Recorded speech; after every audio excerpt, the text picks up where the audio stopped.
ओम नमः शिवाय। प्रणाम, नमस्ते। एक खास बात मैं आपको बताना चाहता हूं क्योंकि आपका प्रश्न है और इसी का मैं जवाब दे रहा हूं घुमा फिरा के। आप जिंदगी में कुछ बनना चाहते हैं। कोई डॉक्टर बनना चाहता है, कोई वकील बनना चाहता है, कोई अच्छी पढ़ाई करना चाहता है, कोई अच्छा संगीतकार गीतकार बनना चाहता है और कोई अच्छा योगी बनना चाहता है, कोई अच्छा धर्म से जुड़ा हुआ व्यक्ति बनना चाहता है, कोई राजनेता। यानी सबके मन में एक बात तो है कि वो कुछ बनना चाहता है। लेकिन अब प्रश्न ये है कि वो बनेगा कैसे? क्या तरीका है कि वो उसे उस स्थिति तक पहुंचने में मदद मिल सके और आसानी से वहां पहुंच सके? तो इसका सीधा सा उत्तर है कि पहले आप अपने भीतर झांक कर देखिए कि क्या आप सचमुच बन सकते हो। ये ठीक अजीबोगरीब बात है, इसको थोड़ा फैलाकर बताता हूं आपको। जैसे जब मैं खुद बाल्यावस्था में अपने गुरु के सानिध्य में अनेकों विद्याओं को सीखने की कोशिश कर रहा था, तब वो मुझे एक पहाड़ पर ले जाते थे जो कि हमारे हिमाचल प्रदेश में एक पर्वत श्रृंखला है। खंडाधार नाम की एक पर्वत श्रृंखला है। ये पूरी की पूरी पर्वत श्रृंखला बर्फ से भरी हुई है। तो अक्सर ऊंचे ऊंचे ग्लेशियरों को पार करना पड़ता है। तो वहां एक ऐसी जगह है जहां आप जब वहां से गुजरते हैं तो वहां से बिल्कुल नीचे सीधी खाई है और उस खाई के बाद सीधे दोबारा से आपको ऊपर चढ़ना पड़ता है। तो अक्सर क्या होता है कि वहां से जाने के लिए एक अलग छोटा रास्ता है, आपको उस रास्ते पर से जाना पड़ता है। लेकिन कभी अगर दुर्भाग्यवश बर्फबारी हो रही हो या बारिश हो रही हो या मौसम खराब हो, हालांकि वहां तेज बारिश कभी नहीं होती, बहुत बूंदाबांदी जैसी, लेकिन धुंध के कारण और कोहरे के कारण आपको नजर नहीं आता, तो वो रास्ता बहुत खतरनाक होता है। तो मेरे मन में हमेशा एक बात रहती थी कि मुझे इस रास्ते से जाना कितना आसान है और नीचे से मैं कभी ना जाऊं, क्योंकि मैं कभी वहां से जाना ही नहीं चाहता था। तो मैं क्यों जाता? क्योंकि अब ये पतला रास्ता था। तो जब पतला रास्ता मेरे पास है, आपके पास भी है, तो आप उसी रास्ते से जाएंगे ना। और एक बार क्या हुआ कि यूं ही मन में आ गया कि हमेशा हमेशा इस एक ही रास्ते से क्यों जाना, क्यों ना एक बार इस खतरनाक वाले रास्ते को अपना कर देखूं। आपको सच बताऊं, बहुत मुश्किल से नीचे उतरा, बहुत मुश्किल से, और बहुत मुश्किल से मैं पहाड़ के दूसरे सिरे पर चढ़ने लगा। एक तो रास्ता नहीं, ऊपर से पत्थरों को पकड़ पकड़ कर चढ़ना, और टांगे कांप रही थी क्योंकि कई जगह बिल्कुल कोई कोई सहारा था ही नहीं। तो वहां से जाने के लिए बहुत दम चाहिए। और नीचे अगर आप देखें खाई की तरफ तो अंधेरा। आपको तो मालूम है कि पहाड़ों पर चढ़ना कितना खतरनाक है, और खासकर उन जगहों पे जहां बिल्कुल सीधे पत्थर हैं, चट्टानों की दरारों को पकड़कर आप ऊपर चढ़ रहे हैं तो अंधकार नीचे नजर आए। लेकिन फिर भी अगर आप हर रोज व्यायाम नहीं करते हैं, हर रोज योगासन प्रचुर मात्रा में नहीं करते हैं, तो शरीर की मांसपेशियों में वो बल नहीं रहता।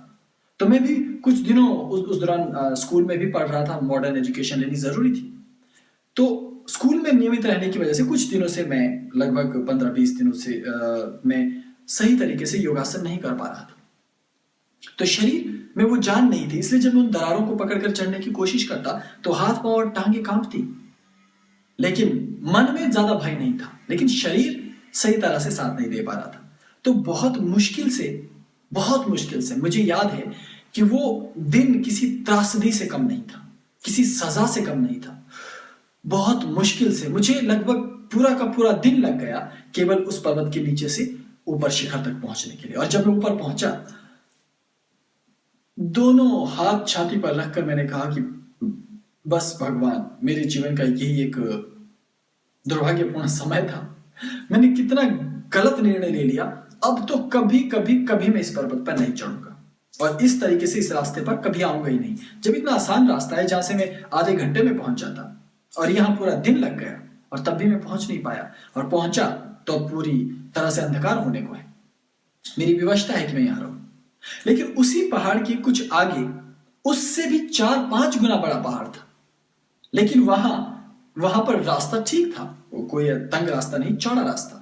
तो मैं हमेशा ये सोचता था उस दिन के बाद कि कभी इस रास्ते को कुछ हो गया तो यहां से तो कभी कोई जा ही नहीं सकता, क्योंकि ये तो असंभव है।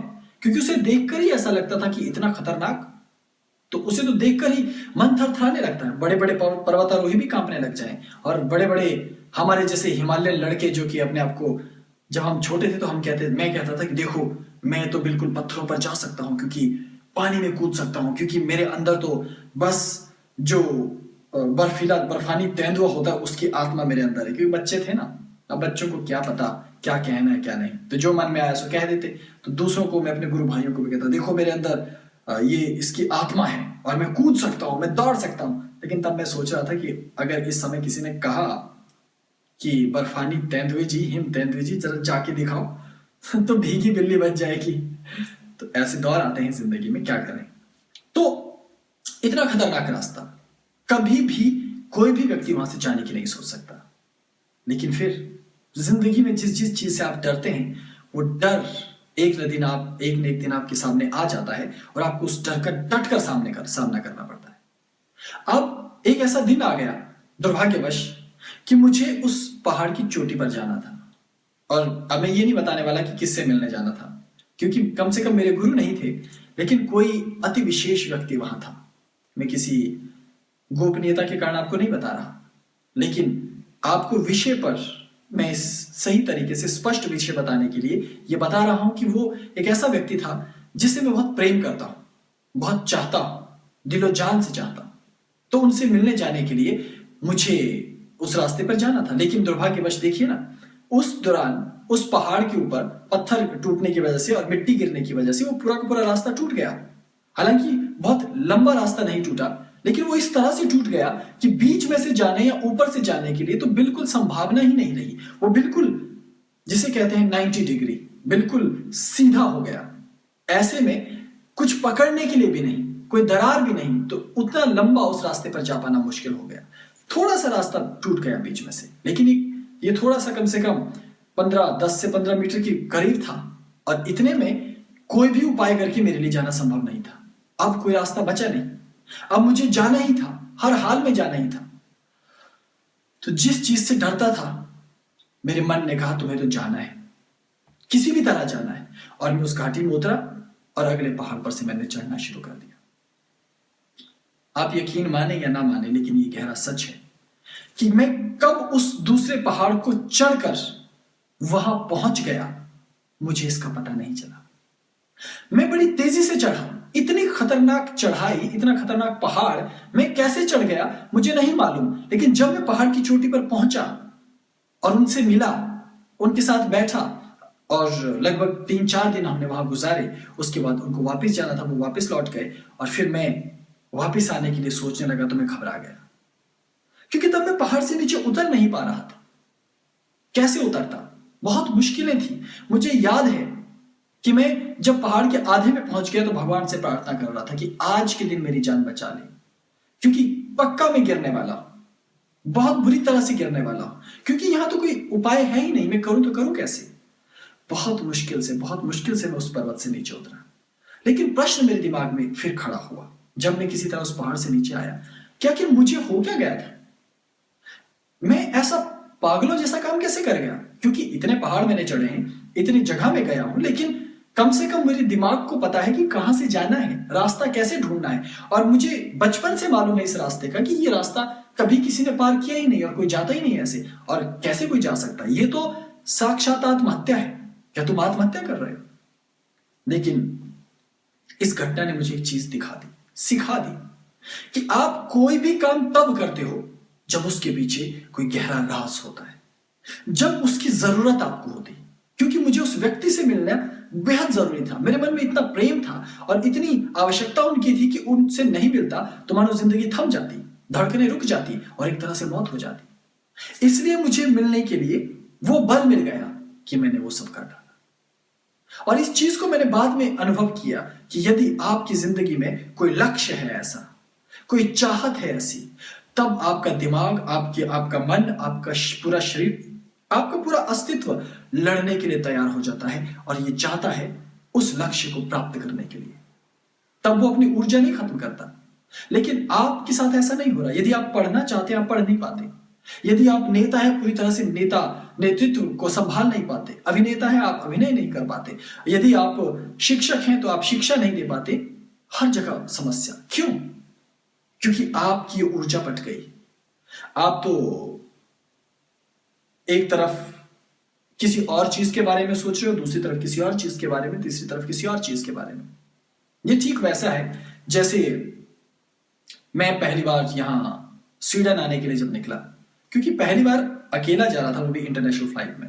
तो पहले लगा कि ये थोड़ा सा मुश्किल है, लेकिन मैंने कर डाला। क्यों? क्योंकि मेरे मन में चाह थी कि मुझे वहां जाना ही जाना है, तो इसलिए मुझे कोई आपत्ति नहीं लगी और मैंने आसानी से इस सफर को पूरा कर लिया, जैसे कि आम लोग कर रहे हैं।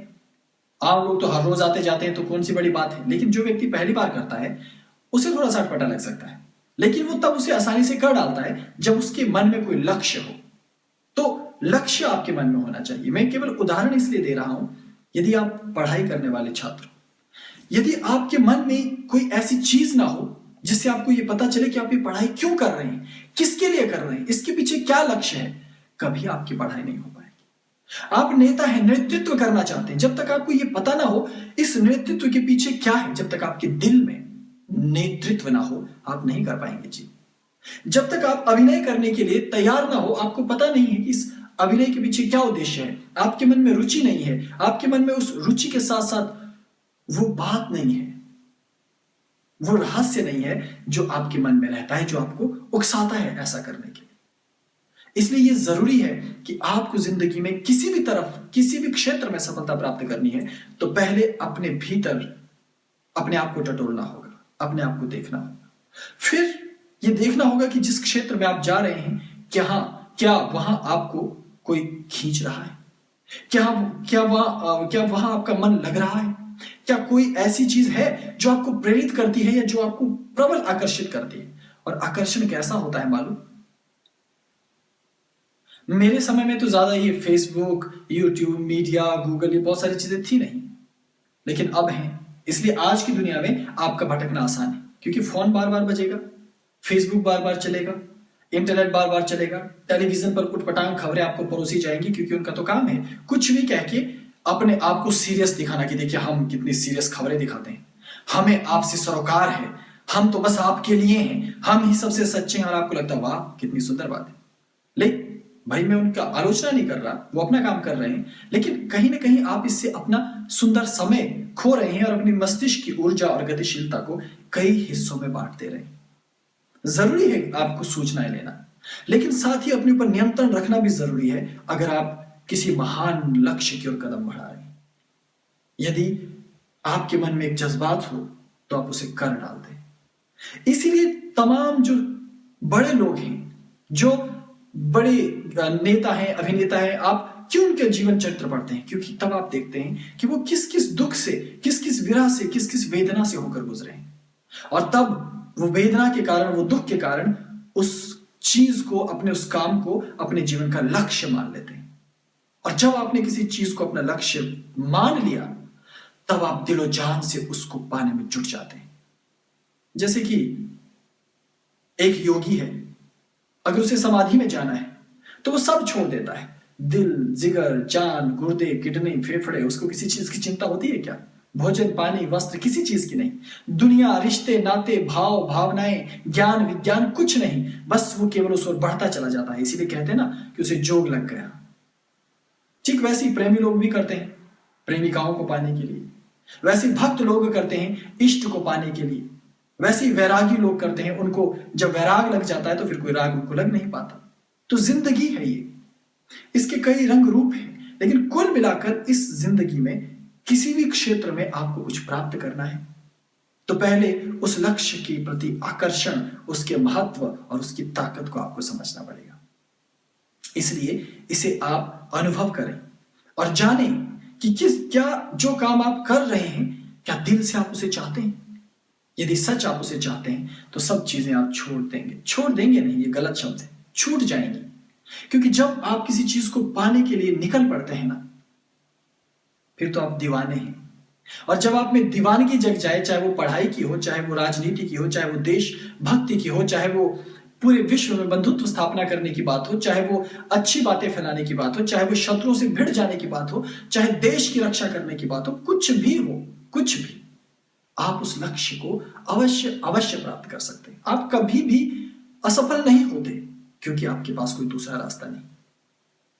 मैं ऐसे ऐसे लोगों से मिला हूं अपनी जिंदगी में, गांव में, जो लोग भालू से भिड़ गए और देखकर लगता नहीं है कि ये व्यक्ति भालू से जीत सकता है, लेकिन वो लोग जीत गए। क्यों? क्योंकि उनके पास कोई दूसरा रास्ता नहीं था। जब आप अपनी जिंदगी में जिंदगी को सुखी बनाने के लिए कई रास्ते खोज लेते हैं ना, नकली रास्ते, अपनी ऊर्जा को उन रास्तों पे लगा देते हैं, तब आप एक बड़े रास्ते पर नहीं जा पाते। इसलिए आपको डांटते होंगे बड़े बूढ़े, अरे ये फेसबुक, ये ट्विटर, मीडिया, ये क्या कर रहे हो, तो बंद करो ये, और 24 घंटे से मोबाइल से क्यों चिपके रहते हो, इसे कभी 2 दिन की छुट्टी भी तो दो।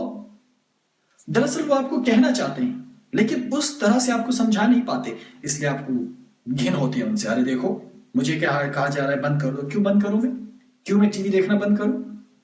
इसलिए नहीं कहा जा रहा आपको कि आप ये सब चीजें बंद कर दीजिए, फालतू में अखबार मत पढ़िए, फालतू में ये चीजें मत पढ़िए, क्योंकि उस ऊर्जा का आप उसको विभक्त कर रहे हैं, उसका आप ह्रास कर रहे हैं, उसको आप नष्ट कर रहे हैं। तभी आप जिंदगी में कुछ बन नहीं पा रहे हैं। और कौन कहता है कि आप कुछ बन नहीं सकते? अरे आप तो पहले से बने हुए हैं, परमात्मा ने आपको बना दिया है और भेज दिया इस पृथ्वी पे। अब आपका काम है उस अपने अस्तित्व को साबित करके दिखाना, और आपको साबित करने की जरूरत भी नहीं है क्योंकि आप पहले से वो हैं। बस वो ऊर्जा बह रही है, वो जा रही है हर रोज, इसलिए तुम सफल नहीं हो पा रहे। तो आपको एक बात अपने अंदर गहरी बिठा लेनी है जी, वो समझ लीजिए आप, और वो ये है कि अपनी इस ऊर्जा को इस तरह खोना मत और असफलता के लिए रोना मत, क्योंकि जब वो दीवानगी किसी कारण जग जाएगी ना, आप रुकने वाले नहीं हो। मैं जानता हूं उस दिन आप अपने लक्ष्य को पा जाओगे।